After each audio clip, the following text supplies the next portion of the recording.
Oi, galerinha, hoje eu fiz um slime, olha como ele ficou.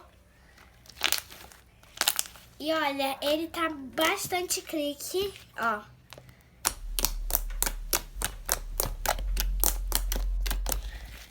Ó, estica muito, faz muito bubble pop.